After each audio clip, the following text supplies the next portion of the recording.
about an invisible gas that is present in your home and why some homes could have an unsafe amount of this radioactive gas.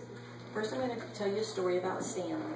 Stanley was a construction engineer at a nuclear power plant in Pottstown, Pennsylvania.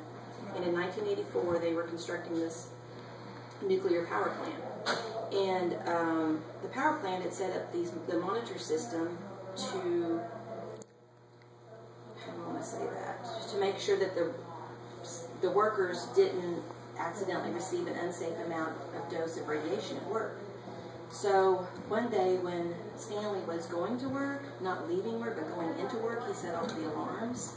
And so the safety personnel all came trying to figure out where Stanley had received his dose of radiation. Well, the nuclear power plant hadn't been completely built yet, so there was no nuclear fuel there. So there was no radiation there at the nuclear power plant. So they went to Stanley's home and they tested Stanley's home, and they couldn't believe what they found. And they tested again, and he had, his home was where he was being exposed to radiation. They measured the radiation level in his home, and the techs were so startled. The sample showed the house contained what turned out to be the highest concentration of the colorless, odorless, tasteless gas ever found in the U.S. It was 700 times higher than the maximum level considered safe for human exposure. And the home tested, and this is like scientific terms, but I'm going to make it simple. The home tested at 2,700 liters, and the safe level is 4 liters. So the entire family, they consider this type of radiation exposure comparable to heavy-duty smoking. So the entire family was living in an environment roughly equal to smoking 200 packs of cigarettes a day. The house, they immediately was evacuated, and the EPA, the Environmental Protection Agency, came in and took over the house, and they set up a laboratory. And they tested for almost a year. They cleared up the problem in the house. The family moved back in. But this gave the EPA and scientists a new look at radon. They didn't realize radon was as dangerous as it was, and that the levels were as high that they could be in homes. So even though this case was recorded in 1984, the residential indoor radon exposure as a health hazard flies well below the radar. Go ahead. I wanted to ask you guys if anybody had ever heard of radon or radon gas. You can come over here if you want to. If anybody had ever heard of radon or radon gas before. You have? Yay! I actually just heard it last year. My daughter took a class at college, and it was an epidemiology class, and it was talking about indoor residential pollution. And radon was one of them, because she said, well, our house needs to be tested for radon. And radon is a class A carcinogen, which means it is known to cause cancer in humans. So this was an eye-opener for scientists, and they started studying radon and the effects it can cause with lung cancer. And most people do not know that radon is the second leading cause of lung cancer. So my question was, when I started this informative speech, was how safe are our homes from radon gas? So first, it helps to understand radon gas. A radon is a radioactive gas that occurs from the decay of radium in the soil. So it's occurring naturally in our earth constantly.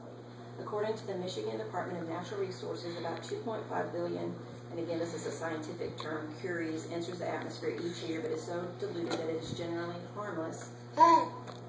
It reaches the atmosphere either by seeping directly from the ground or through the groundwater, such as our wells.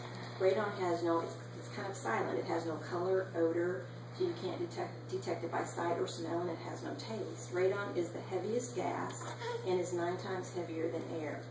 This heavy gas becomes a danger, however, when it seeps into and accumulates into your home. I would like to tell you how radon kills your home.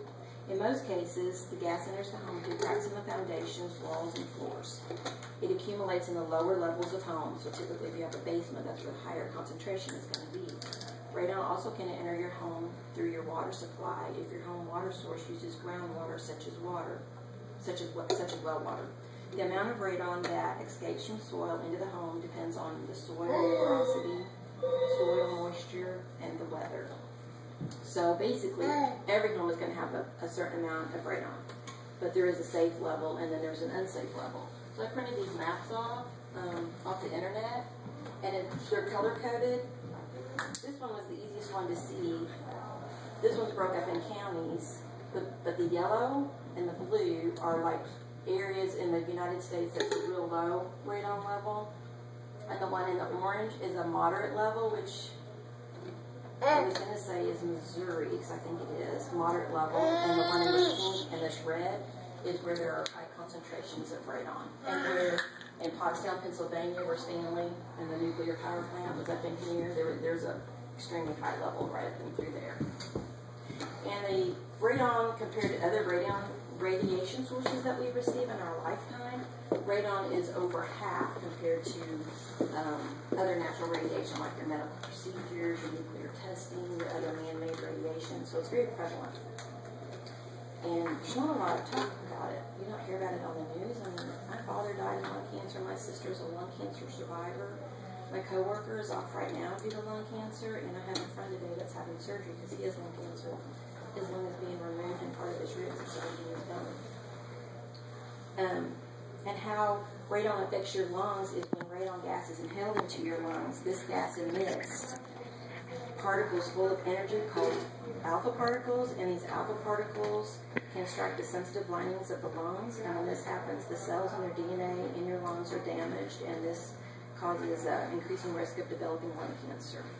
There's been a lot of studies conducted, and one of the more famous ones was in the state of Iowa, which has one of the highest rates of radon, and they tested 1,000 women over a 20-year span. They went into their homes, into their workplaces, and this was the most, what do I want to say, precise experiment that they could possibly do in a residential setting.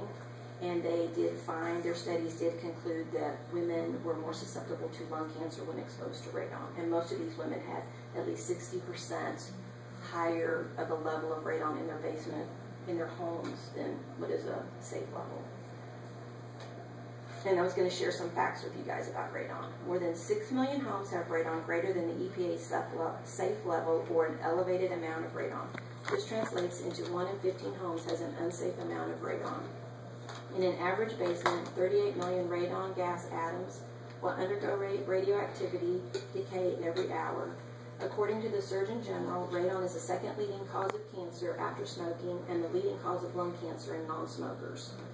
And that's funny because almost every time you tell somebody that, like I say, my dad had cancer, the first thing they say is, did he smoke? And it's not always smokers that get lung cancer.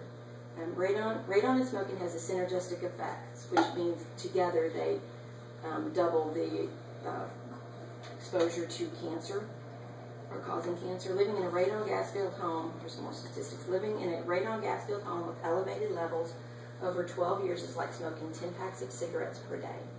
A non-smoker exposed to 1.3 liters of radon, which is a very low dose, has a 2 in 1,000 chance of lung cancer. A smoker has a 20 in 1,000 chance of dying from lung cancer. But when a smoker exposed to 1.3 liters of radon, it triples his likelihood to, he has a 62 in 1,000 chance of lung cancer. So it jumps it up there, almost triple. 22,000 people die from lung cancer each year in the United States from exposure to indoor radon. And as we have seen, amounts of radon gas higher than the EPA safe level is unsafe in a home. Fortunately, you can purchase a radon testing kit. I tried to get one at Walmart yesterday, but you have to order it online. I'm planning on testing my house this winter.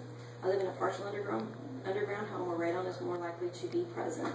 And to this day, Stan Watra's house still holds the record of a home containing the highest content of radon. Thank you guys for listening, and I hope you guys learned a little something from it. You look so pretty.